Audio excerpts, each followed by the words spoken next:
व्यंग का शीर्षक है जिंदा दिल शमशान।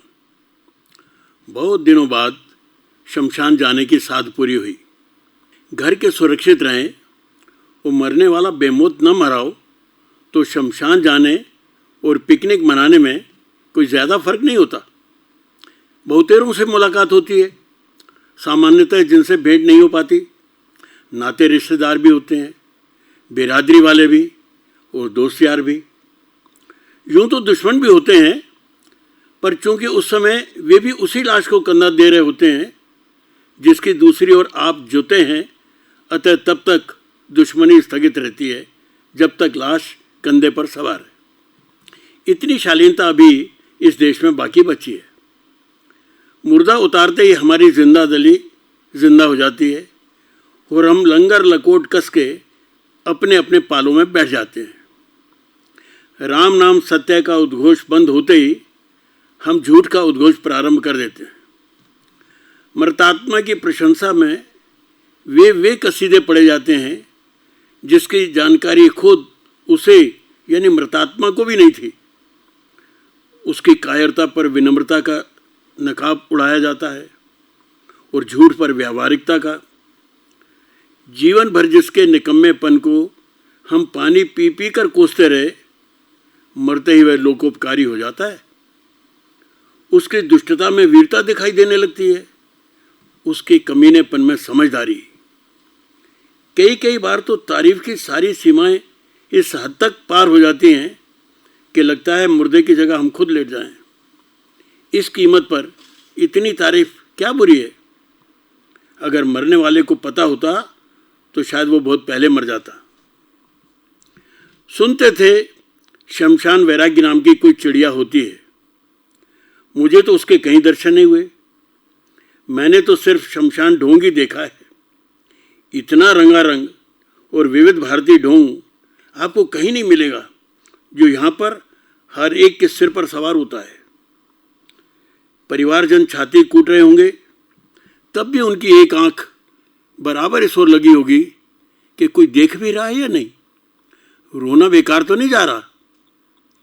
मृत व्यक्ति का बेटा अचानक जोर जोर से रोने लगेगा, दहाड़े मारने लगेगा, ताकि जो लोग इधर उधर की बातों में लगे हैं जरा इस ओर देख लें कि मेरा बाप मरा है।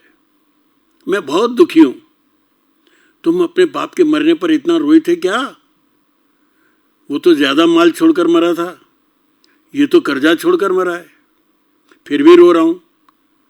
अरे इसलिए नहीं रो रहा कि कर्जा कैसे पटेगा, इसकी चिंता मेरे बाप ने नहीं की तो मैं ही भला क्यों करूं।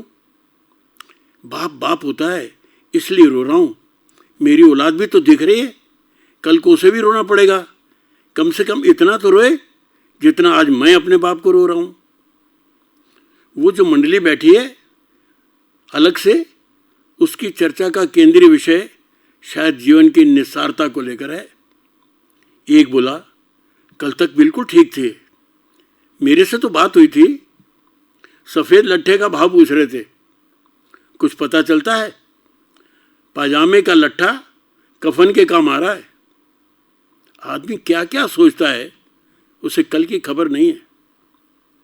दूसरा बोला, शिकायत कर रहे थे, मैं उनका हाल पूछने नहीं आया जब कुत्तों के दौड़ने पर गिरने से उनकी टांग टूटी थी पिछले साल।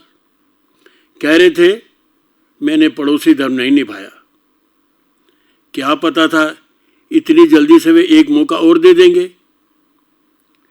यह कहकर उन्होंने कलाई पर बंधी अपनी घड़ी देखी और बोले, काफी टाइम हो गया, लकड़ियां गीली हैं क्या? दूसरा बोला, आजकल सूखी मिलती कहाँ है?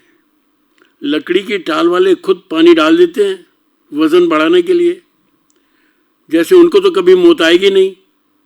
घोर कलयुग है। लकड़ियां कम सो भी हैं, वो देखो टांग दिखाई दे रही है डेड बॉडी की। इतनी भी क्या कंजूसी। मरने वाला सारी उम्र खटता रहा और उसके चारों बेटे लकड़ियों के वजन को लेकर मारामारी करते रहे। आधा मन लकड़ी बचा ली, बिरादरी के आधे घंटे की ऐसी की तैसी कर दी और मुर्दे की एक टांग की भी। लकड़ियां सजाएं सो भी गलत। मैं कहता रहा मोटी वाली सिर के नीचे लगती है, पर सुनते कहाँ हैं, कुत्तों की तरह लड़ते रहे आपस में। लाश की ऐसी तैसी कर दी। अरे जिस चीज़ में समझ नहीं हो काहे को बोलते हो? यहाँ घर के ही 3 साल में 3 निपटाए हैं। इतना तजुर्बा हो गया है कि अब तो सारे मोहल्ले को फूंक सकते हैं। पर नहीं, यहाँ भी वो नेतागिरी झाड़ेंगे। दूसरी मंडली में बैठे बाबू रामदास जी बोले, नालायक, राल और शक्कर लाना भूल गए। आखिर मैंने लोंडा दौड़ाया, लेकर आया, तो अब कहीं जाकर आग पकड़ी है? बस 15 मिनट में खेल हो जाएगा। रिश्तेदारी का मामला है, सुहाना पड़ा। टेंडर भरने की आज आखिरी तारीख है। पर नहीं, अपन जो है सो रिश्तेदारी निभाना जानते हैं। हुतात्मा प्रसाद जी तक तो ठीक था, औलाद तो साली चिरी उंगली पर न मूते। मंडली नंबर 3 के निशाने पर वे हस्तियां थीं जो वैसे तो समाज में बड़ी ऊंची नाक वाली कहलाती हैं, पर किसी के जीने मरने पर कभी नहीं पहुंचती। जीने पर पहुंच भी जाएं, मरने पर हरगिज नहीं। यहाँ आकर जिसने अपने वक्त की कुर्बानी दी थी, वो ना आने वालों की बलि लेने पर उतारू था। कस्में उठाई जा रही थी कि अब ऐसे नंगों के यहाँ कोई मरेगा तो अपन में से कोई नहीं जाएगा। चाहे तो म्यूनिसिपैलिटी की कचरा गाड़ी में ले जाएं लाश को, जो जाएगा बिरादरी बाहर कर दिया जाएगा। सबने हामी भरी, कस्में उठाई। शमशान में उठाई कसम गंगा जली के बराबर होती है, यह भी सबको बता दिया गया। चौथी मंडली ज़्यादा व्यावहारिक थी। ये वही लोग थे जो शव यात्रा प्रारंभ होते समय फपक फपक के रो रहे थे। इस समय खुसर पुसर कर रहे थे, यार मरना तो एक दिन सभी को है, साथ लेकर कोई क्या गया है। पर बाबू हुतात्मा प्रसाद मेरे 1500 रुपये लौटाए बिना मर गए। बेटी की शादी पर लिए थे, नाती पोतों वाले हो गए, पर चुकाए नहीं। बेटे महाहरामी है, क्या खा के देंगे? दूसरा बोला, मेरे किराने के पैसे हैं। तीसरा बोला, मेरे कपड़े के। चौथा बोला, मुझसे मोबाइल की सिम ली थी, पता नहीं नरक में भी यही नंबर लगता होगा या सिम बदल लेंगे। शरीफों की मंडलियों से अलग 2 शोधे एकांत में खड़े बतिया रहे थे।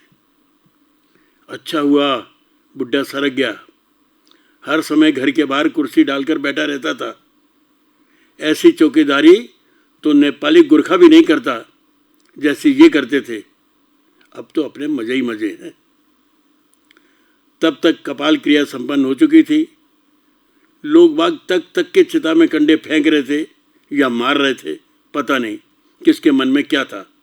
मुझे लगा कि कंडों की चोट से मुर्दा उठकर न बैठ जाए।